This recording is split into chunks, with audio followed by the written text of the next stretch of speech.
విజయవాడలో పబ్లు బరితెగిస్తున్నాయి. లీగ్ పబ్లో అర్ధరాత్రి 2 గంటల వరకు కూడా పార్టీలు జరుగుతున్నాయి. బందర్ రోడ్డుపై యువతీ యువకులు బాహాబాహిక్ దిగారు.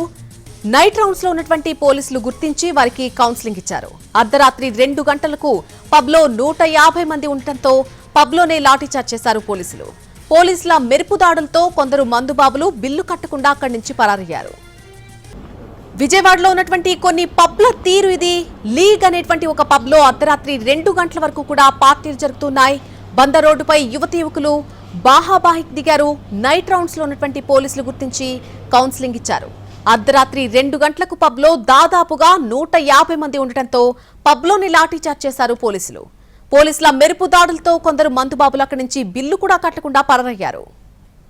విజయవాడ లీగ్ పబ్లో పూర్తి స్థాయిలో నిబంధనలకు విరుద్ధంగా కార్యకలాపాలు నిర్వహిస్తున్నట్టుగైతే పోలీసులు గుర్తించారు. ఈ పబ్లో 10 రోజుల క్రితం పూర్తి స్థాయిలో తెల్లవారుజాము వరకు కూడా మధ్యమతిలో యువకులు పార్టీ చేసుకుంటున్నట్టుగైతే పోలీసులకు సమాచారం అందింది. పూర్తి స్థాయిలో మధ్యమతిలో యువకులు విజయవాడ బందర్ రోడ్లో బాహాబాహీకి దిగటం, అదేవిధంగా ఒక వాచ్మెన్ మీద దౌర్జన్యానికి పాల్పడుతున్న నేపథ్యంలో అప్పుడు అక్కడ విధుల్లో ఉన్నటువంటి నైట్ రౌండ్స్ లో ఉన్నటువంటి పోలీసులు ఈ మొత్తం వ్యవహారాన్ని గుర్తించి వెంటనే పబ్కి రావడం జరిగింది. ఆ సమయంలో సుమారు 120 నుంచి 160 మంది వరకు కూడా పబ్లో మధ్యలో పార్టీ చేసుకుంటున్నట్టుగా అయితే పోలీసులు గుర్తించి అవాక్కయ్యారు. ఎందుకంటే పబ్కు సంబంధించిన సమయం ఉదయం 11 నుంచి రాత్రి 11 వరకు అని కూడా వీళ్ళు చెప్తున్నప్పటికీ 1 గంట అదనపు సమయాన్ని కూడా వీకెండ్స్ లో తీసుకుంటున్నారు. కానీ 2 గంటల సమయంలో కూడా పెద్ద ఎత్తున యువకులు మధ్యలో పూర్తి స్థాయిలో ఈ పబ్లో ఉండటం అనేది చూసిన పోలీసులు కూడా అవాక్కైన పరిస్థితి. అదేవిధంగా మధ్యలో రోడ్డు మీద కూడా దాడులకి దిగే వరకు కూడా వ్యవహారం రావడంతో పోలీసులు ఈ విషయాన్ని చాలా సీరియస్ గా తీసుకున్నారు. ఒక్కసారిగా ఆ పబ్లోకి వచ్చారు. అదే సమయంలో యువకులు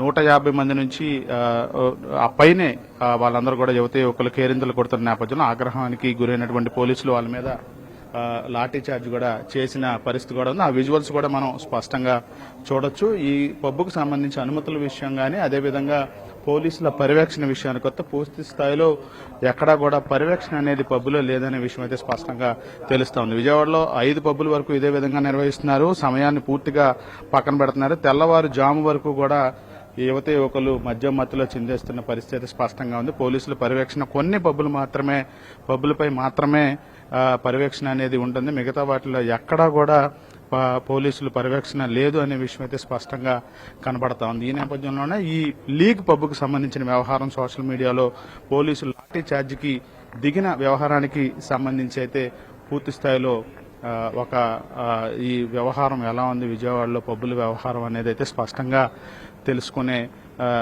అవకాశం కూడా ఈ సీసీటీవీ ఫుటేజ్ లో కనపడుతుంది. పోలీసులు లాఠీ ఛార్జీకి పాల్పడిన వీడియోలు కూడా పూర్తి స్థాయిలో వైరల్ గా మారిన నేపథ్యంలో పూర్తి స్థాయిలో విజయవాడలో పబ్బులు బరితెగించిన పరిస్థితి కూడా ఉంది. తెల్లవారుజాము వరకు అంటే 4 వరకు కూడా పబ్బుల్లో మధ్యలో యువకులు పార్టీలు చేసుకోవడం, ఆ తర్వాత అదే మత్తులో దాడులకు పాల్పడుతున్న నేపథ్యంలో పూర్తి స్థాయిలో విజయవాడలో ఈ పబ్బుల మీద పోలీసులు పర్యవేక్షణ పెట్టాల్సిన అవసరం ఉన్నట్టుగైతే మనకి స్పష్టంగా కనపడుతుంది. కెమెరా పర్సన్ లక్ష్మణ్తో శ్రీకాంత్ ఎన్టీవీ విజయవాడ నుంచి.